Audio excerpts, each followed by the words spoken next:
الحمد لله رب العالمين والصلاة والسلام على أشرف الأنبياء والمرسلين سيدنا محمد وعلى آله وصحبه ومن تبعهم بإحسان إلى يوم الدين أما بعد அன்பார்ந்த இஸ்லாமிய சகோதரர்களே, ஈமானின் கிளைகள் என்ற தலைப்பில் தொடராக ஒவ்வொரு மாதமும் நாங்கள் ஈமானுடைய ஒவ்வொரு கிளையை பற்றி நாங்கள் புரிந்து கொண்டு வருகின்றோம்.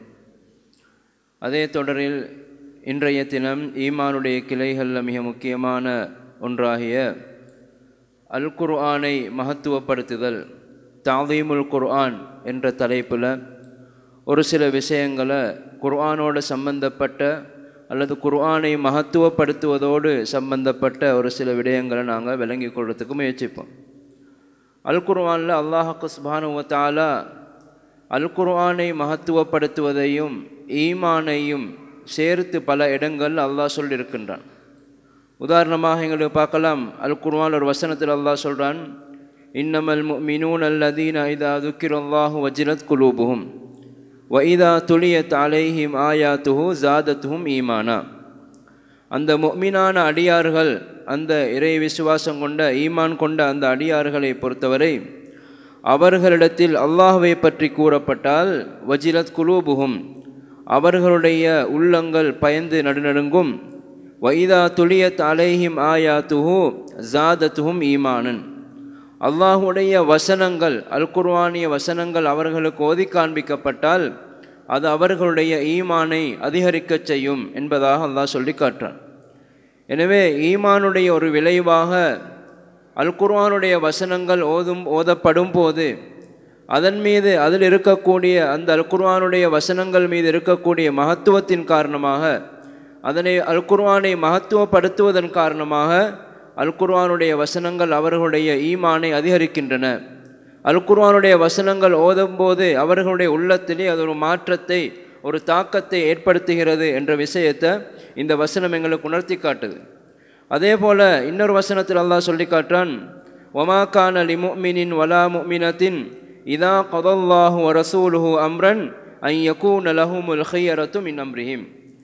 அல்லாஹ் ஒரு முஃமினான ஆணோ அல்லது முஃமினான ஒரு பெண்ணோ, அல்லாஹும் அல்லாஹுடைய தூதரும் ஒரு விஷயத்தில் ஒரு தீர்ப்பை எடுத்திருக்கும் போது, ஒரு விடயத்திற்கான தீர்ப்பை அல்லாஹும் அல்லாஹுடைய தூதரும் ஒரு தீர்ப்பை வழங்கி இருக்கின்ற நேரத்தில் அன் யகூன லஹுமுல் ഖിയറத்து மின் அம்ரிஹிம், அவர்களுக்கு அந்த அவர்களுடைய விவகாரங்களில் சுய விருப்பம் கிடையாது, இரண்டாவது ஒரு தெரிவு அவர்களுக்கு கிடையாது என்பதாக அல்லாஹ் சுப்ஹானஹு வ தஆலா சொல்லி காட்டுறான். எனவே ஒரு முஃமினான அடியானாக இருந்தால், ஒரு ஈமான் கொண்ட அடியானாக இருந்தால், அல்லாஹுடைய வசனங்களுக்கு முன்னால் அவனுக்கு இரண்டாவது தேர்வு இருக்கக்கூடாது. அல்லாஹுடைய வசனங்களை மீறி அவன் போகக்கூடாது. எனவே குர்ஆனை மகத்துவப்படுத்தக்கூடிய ஒருத்தனாக அவன் இருக்கணும் என்றதை இந்த வசனம் எங்களுக்கு உணர்த்தி காட்டுது. அதே போல் இன்னொரு வசனத்தில் அல்லாஹ் சொல்லி காட்டுறான், வல்லதீன இதா ذுக்கிரு பிஆயாத்தி ரப்பிஹிம் லம் யகிர்ரு அலைஹா சும்மன் வ உம்யானா. அல்லாஹுடைய வேத வசனங்கள் அவர்களுக்கு ஓதி காண்பிக்கப்பட்டால், அந்த முஃமினான அடியார்களுக்கு ஓதி காட்டப்பட்டால் லம் யகிர்ரு அலைஹா சும்மன் வ உம்யானா, அந்த வசனங்களுக்கு முன்னால் கண் தெரியாத குருடர்களாக அல்லது காது கேட்காத செவிடர்களாக விழுந்து விட மாட்டார்கள். அதாவது அந்த வசனங்களை கண்டும் காணாதவர்கள் போன்று அல்லது கேட்டும் கேட்காதவர்கள் போன்று அந்த வசனத்தை கணக்கில் எடுக்காதவர்களாக அவங்க இருக்க மாட்டாங்க. அந்த வசனங்கள் ஓதி காட்டப்பட்ட நேரத்தில் அது அவர்களுடைய காது செவிகளுக்கு அது உள் நுழைந்து அவர்களிடத்தில் அது மாற்றத்தை ஏற்படுத்தும். அந்த வசனங்களுடைய அர்த்தங்களை அவர்கள் பார்ப்பார்கள் என்ற விஷயத்தை தான் அல்லாஹ் சொல்லி காட்டுறான். எனவே முஃமினான ஈமான் இருக்கக்கூடியவர்களுடைய உள்ளங்களில் இப்படியெல்லாம் குர்ஆனுடைய தாக்கம் ஏற்படுத்தும், குர்ஆனுடைய மகத்துவம் நிறைய இப்படியெல்லாம் வெளிப்படும் என்றது அல்லாஹ் சொல்லி காட்டுறான்.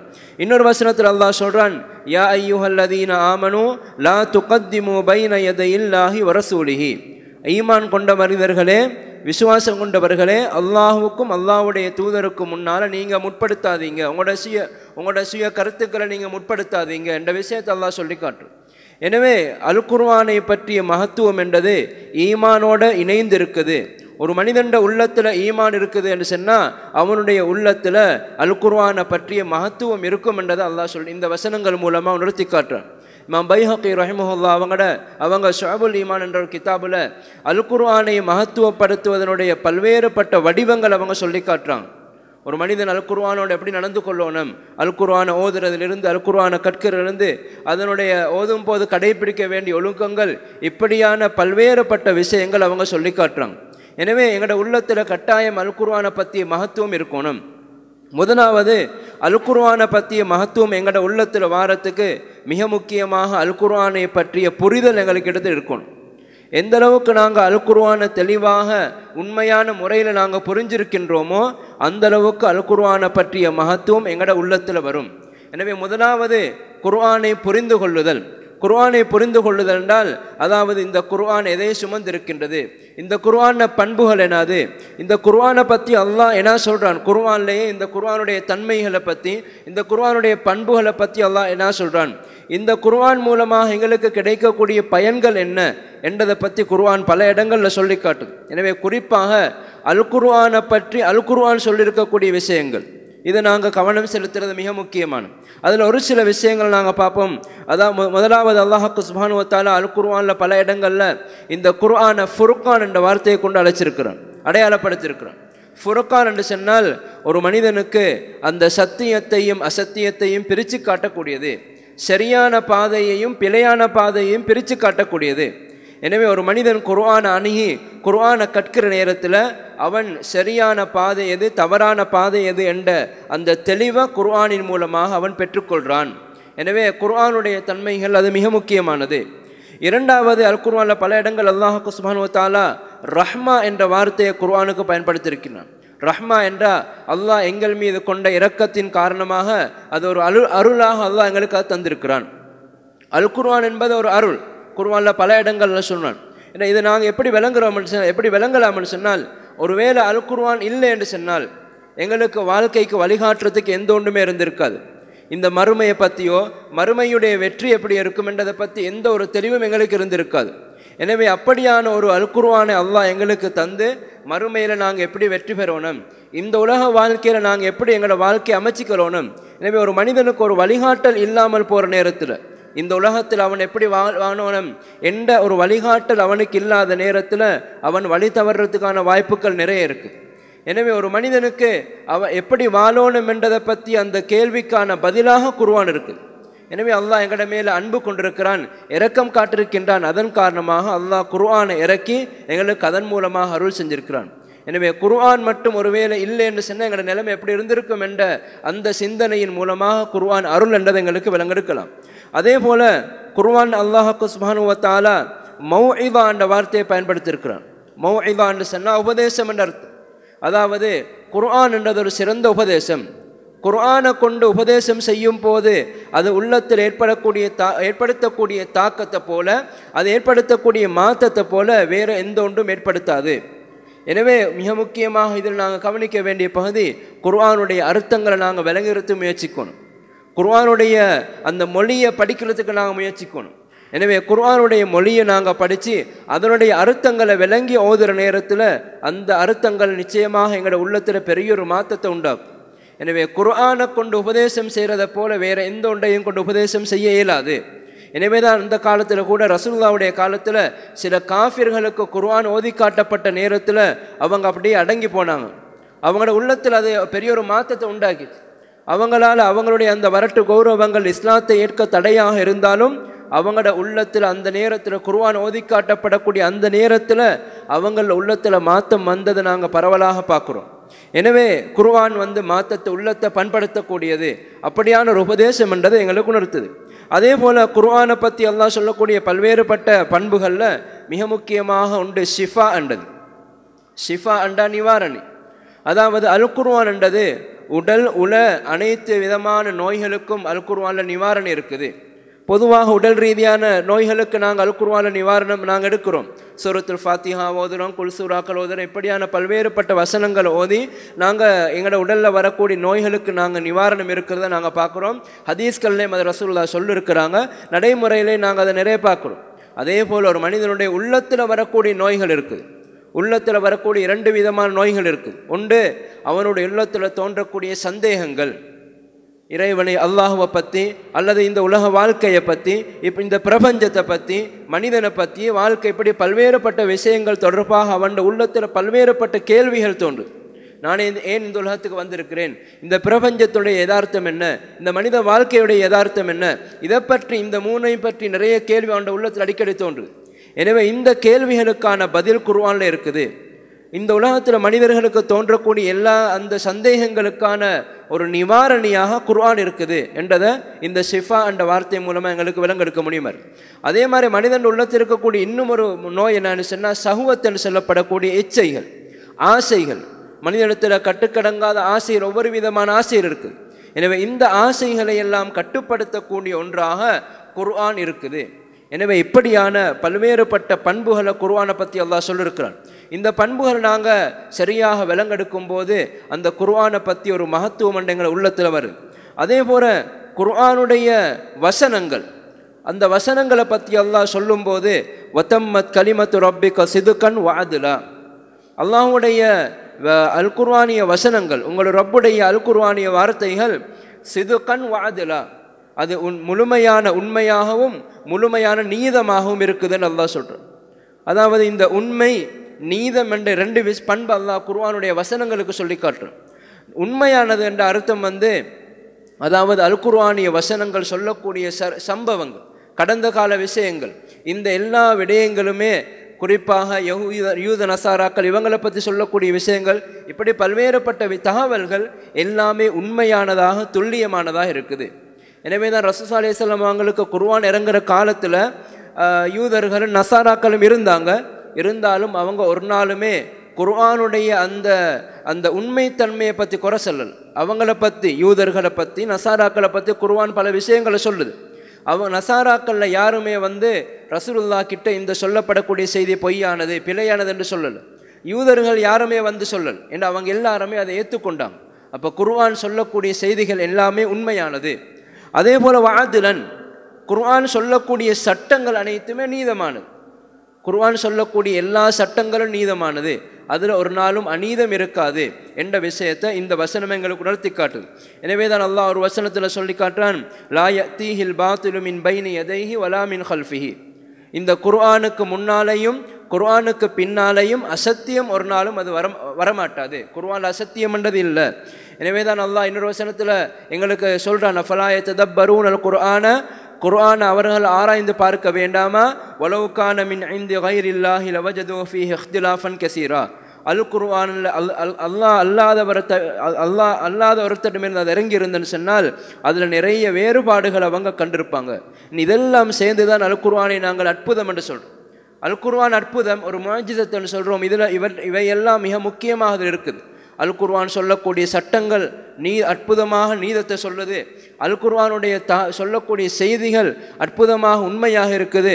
இப்படியான பல்வேறு அல் குர்ஆனில் எந்த ஒரு 23 வருஷங்கள் பகுதியாக இறங்கினதாக இருந்தாலும் அதனுடைய அல் குர்ஆனில் எந்த சந்தர்ப்பத்திலே முன்னுக்கு பின் முரணைகளும் காணல. இதை தவிர வேறு பல்வேறு காரணங்களாலேயும் அல் குர்ஆன் அற்புதமாக இருக்கின்றதை நாங்கள் பார்க்கணும்.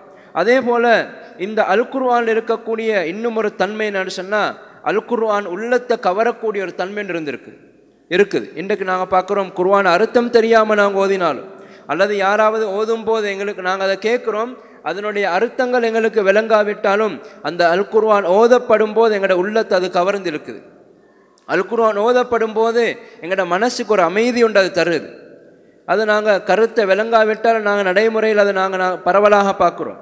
எனவே தான் நாங்கள் பரவலாக கேள்விப்படக்கூடிய ஒரு சம்பவம் தான், அபூபக்கர் ரலியல்லாஹு அன்ஹு அவங்க தொழுது கொண்டிருக்கும் போது அவங்க நிறைய குர்ஆன் வசனங்களோடு நீட்டி தொழுவாங்க. அந்த நேரத்தில் மக்கா காஃபிர்கள் இருக்கக்கூடிய அவங்களோட பெண்கள், அவங்களோட சிறுவர்கள், அவங்க எல்லாருமே அபூபக்கர் ரலியல்லாஹு அன்ஹு அவங்கள சூழாக இருந்து அவங்களோட வீட்டுக்கு சுற்றி இருந்து அவங்க எல்லாம் கேட்டுக்கொண்டிருப்பாங்க. அந்த அளவுக்கு அவங்க ஓதுறது அழகாக இருக்கும். அவங்க குர்ஆனை ஏற்றுக்கொள்கிறாங்க இல்லை, அவங்கள இருக்கக்கூடிய சின்ன பிள்ளைகளுக்கு குர்ஆனுடைய அர்த்தங்கள் விளங்காது, ஆனாலும் அவங்கள அது கவரக்கூடிய ஒன்றாக இருந்திருக்குது என்றதை நாங்கள் பார்க்குறோம். எனவே இதை சத்துவத்துல் குர்ஆன்னு சொல்லுவாங்க. அதே போல் அல் குர்ஆனுடைய பண்புகள் என்னன்னு சொன்னால், அல் குர்ஆன் பரக்கத்து செய்யப்பட்டது. அல் குர்ஆன் அல்லாஹ் சொல்லி காட்டான், கிதாபுன் அன்சல்நாஹு இலைக்க, இந்த வேதத்தை நாங்கள் உங்களுக்கு இறக்கியிருக்கிறோம், முபாரக்குன், அது பரக்கத்து செய்யப்பட்டிருக்கின்றது. எனவே ஒரு மனிதன் எந்த அளவுக்கு குர்ஆனோட நெருக்கமாகிக் கொள்கிறானோ, எந்த அளவுக்கு குர்ஆனை நிறைய ஓதுறானோ, எந்த அளவுக்கு குர்ஆனை அவன் நிறைய படிக்கிறானோ அந்த அளவுக்கு அவன் வாழ்க்கையில் பரக்கத் ஏற்படும் என்றதான் சொல்லி காட்டும். எனவே தான் சலஃபுகள் ஒருத்தர் இதை பற்றி சொல்லும்போது இஸ்தகல்னா பில் குர்ஆனி ஃபகமரத்னல் பரக்காத்துன்னு சொல்கிறார். அதாவது நாங்கள் குர்ஆனில் எங்களை ஈடுபடுத்தி கொண்டோம், குர்ஆனை படித்தோம், குர்ஆனை ஓதிக்கொண்டு இருந்தோம், குர்ஆனை கொண்டு அமல் செஞ்சோம். எனவே எங்களோட வாழ்க்கையில் நிறைய பரக்கத்துக்கள் எங்களுக்கு வந்தது அப்படின்னு சொல்கிறார். எனவே நாங்கள் குர்ஆனை நிறைய ஓதுகிற சந்தர்ப்பத்தில், குர்ஆனை நிறைய படிக்கிற சந்தர்ப்பத்தில், குர்ஆனை கொண்டு அமல் செய்கிற சந்தர்ப்பத்தில் எங்களோட வாழ்க்கையில் அது பரக்கத்து தரும் என்ற விஷயத்தையும் சொல்லி காட்டுது. அதே போல் குர்ஆனில் இருக்கக்கூடிய சம்பவங்கள், இந்த சட்டங்கள் நீதம் இருக்குதுன்னு சொன்னோம். குர்ஆனில் இருக்கக்கூடிய சட்டங்கள் எங்களோட அன்றாட வாழ்க்கைக்கு தேவைப்படக்கூடிய விஷயங்கள். குர்ஆனில் இருக்கக்கூடிய இந்த சம்பவங்கள், சரித்திரங்கள், இது ஏன் சொல்லப்படுதுன்னு சொன்னால் அல்லாஹுடைய இந்த பிரபஞ்ச நியதிகளை நாங்கள் விளங்கிக்கிறோம். இந்த உலகம் அல்லாஹ் விதித்திருக்கக்கூடிய நியதிகள் அடிப்படையில் தான் இயங்குது. எனவே கடந்த காலத்து சம்பவங்களிலிருந்து நாங்கள் பெறக்கூடிய அந்த படிப்பினைகள், அதிலிருந்து நாங்கள் அல்லாஹுடைய பிரபஞ்ச இந்த உலக நியதிகளை நாங்கள் விளங்கிட்டோம்னு சொன்னால் அதே அமைப்பில் இந்த வாழ்க்கையில் நாங்கள் நடைமுறையில் வாழ்ந்து கொண்டிருக்கக்கூடிய வாழ்க்கையில் அந்த நியதிகள் எங்களுக்கு பார்க்கலாம். அல்லாஹுக்கு சுப்ஹானஹு வ தஆலா நிறைய சம்பவங்கள் சொல்கிறான். ஈமானோடு இஸ்லாத்தோடு வாழ்ந்த மக்களுக்கு நிம்மதியான வாழ்க்கை கொடுத்ததா சொல்கிறான். அதே போல் பாவத்தில் பாவங்களில் இணை வைப்பில் மூழ்கி இருந்த மக்களுக்கு சிரமமான ஒரு வாழ்க்கை, நெருக்கடியான வாழ்க்கையை கொடுத்ததா நிறைய சம்பவங்களை சொல்லி காட்டுறோம். எனவே அந்த சம்பவங்களை நாங்கள் பெற வேண்டிய படிப்பில் நாங்களும் அதே மாதிரி வாழ்கிற சந்தர்ப்பத்தில் அப்படியான விளைவுகள் எங்களுக்கு காணலாம் என்று. எனவே குர்ஆனுடைய சம்பவங்கள், அதான் அல்லாஹ் சொல்கிறான், லக்கது கான ஃபீ கஸஸிஹிம் இப்ரத்துன் லிஉலில் அல்பாப். அவங்களோட சம்பவங்களில், கதைகளில் புத்தி உள்ளவங்களுக்கு படிப்பினை இருக்குது. யாரெல்லாம் புத்தியை பயன்படுத்துகிறாங்களோ, குர்ஆனுடைய அந்த சம்பவங்களை விளங்குற விஷயத்தில் தன்னுடைய அறிவை, பகுத்தறிவை யாரெல்லாம் பயன்படுத்துகிறாங்களோ அவங்க அதிலிருந்து நிறைய படிப்பினைகளை பெற்றுக்கொள்வாங்க.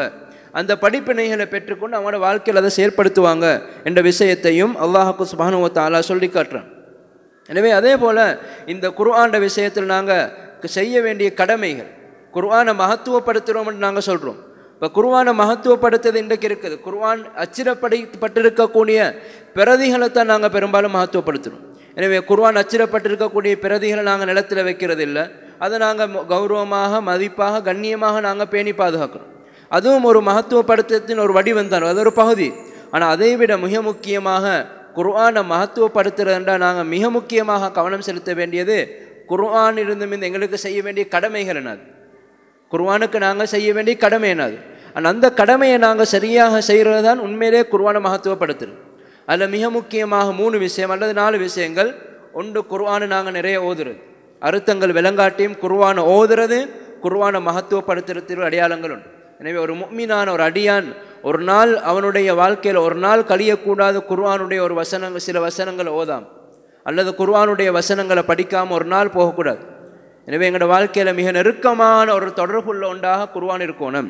இரண்டாவது, அல் குர்ஆனுடைய செய்ய வேண்டிய கடமைகளில் அல் குர்ஆனுடைய அர்த்தத்தை விளங்கி கொடுத்து முயற்சிக்கும்.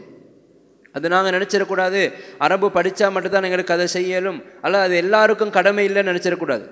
அல் குர்ஆனை படிக்காதாக்கள், அல் குர்ஆனை ஆராய்ச்சி செய்யாதாக்களை பற்றி அல்லாஹ் சொல்லும்போது அவங்களோட உள்ளத்தில் போட்டு இருக்குதான்னு கேட்குறேன். எனவே இது எல்லாருக்கும் கடமை. ஒவ்வொருத்தரும் இயன்ற அளவு அவங்களோட தாக்கத்துக்கு, அவங்களோட சக்திக்கு உட்பட்ட அளவு குர்ஆனை படிக்கிறதுக்கு, குர்ஆனை விளங்குறதுக்கு முயற்சிக்கும். குறைந்தபட்சம் தர்ஜமாக்கள் முழுமையாக குர்ஆனை தெளிவாக துல்லியமாக விளங்கெடுக்கையில் அதான ஓரளவுக்கு தர்ஜமாக்களை வாசித்து எங்களுக்கு விளங்கெடுக்கலாம். எனவே குறைந்தபட்சம் அதையாவது நாங்கள் தினந்தோறும் ஒரு நேரத்தை ஒதுக்கி குர்ஆனுடைய வசனங்களை விளங்குறதுக்கு முயற்சிக்கணும். அதே போல் மூணாவதாக குர்ஆனில் செய்ய வேண்டிய கடமைகள், குர்ஆனோடு சம்பந்தப்பட்ட கடமைகள் ஒன்று. அந்த குர்ஆனை கூட நாங்கள் அமுல்படுத்து, அந்த குர்ஆனை செயற்படுத்து. குர்ஆன் சொல்லக்கூடிய சட்டங்களாக இருந்தால் அந்த சட்டங்களை எங்களோட வாழ்க்கையில் நாங்கள் நடைமுறைப்படுத்துகிறோம். அல்லது குர்ஆன் சொல்லக்கூடிய தகவல்கள், செய்திகளாக இருந்தால் அதிலிருந்து பெற வேண்டிய படிப்பினைகளை நாங்கள் எடுத்து அதை எங்களோட வாழ்க்கையில் செயற்படுத்துறது. எனவே இது குர்ஆனுக்கு செய்ய வேண்டிய மூணாவது கடமை. நாலாவது, இறுதியாக குர்ஆனை நாங்கள் அடுத்தவங்களுக்கு கற்றுக் கொடுக்கிறது. குர்ஆனை நாங்கள் எங்களோட பிள்ளைகளுக்கு, எங்களோட மனைவி, எங்களோட பிள்ளைகளுக்கு நாங்கள் குர்ஆனை படித்து கொடுக்குறது. அதுவும் குர்ஆனை நாங்கள் படிச்சுட்டோம் என்றால் அதுக்கு நாங்கள் செய்ய வேண்டிய கடமைகளில் மிக முக்கியமானது குர்ஆனை நாங்கள் படித்து கொடுக்கிறது. எனவே இப்படியான 4 கடமைகளும் குர்ஆனை மகத்துவப்படுத்துவதனுடைய பிரதானமான வடிவங்கள். எனவே இந்த விஷயங்களை நாங்கள் எங்களோட வாழ்க்கையில் நடைமுறைப்படுத்துவதற்கு முயற்சிக்கணும். இதற்கு எல்லாம் அல்லாஹ் சுப்ஹானஹு வ தஆலா எங்கள் அனைவருக்கும் அருள் புரிவானாக. வ ஆখিরு தஅவானா அல்ஹம்துலில்லாஹி ரப்பில் ஆலமீன். சுப்ஹானக்கல்லாஹும்ம பிஹம்திக் அஷ்ஹது அல்லா இலாஹா இல்லா அன்த அஸ்தக்ஃபிருக வ அத்தூபு இலைக்.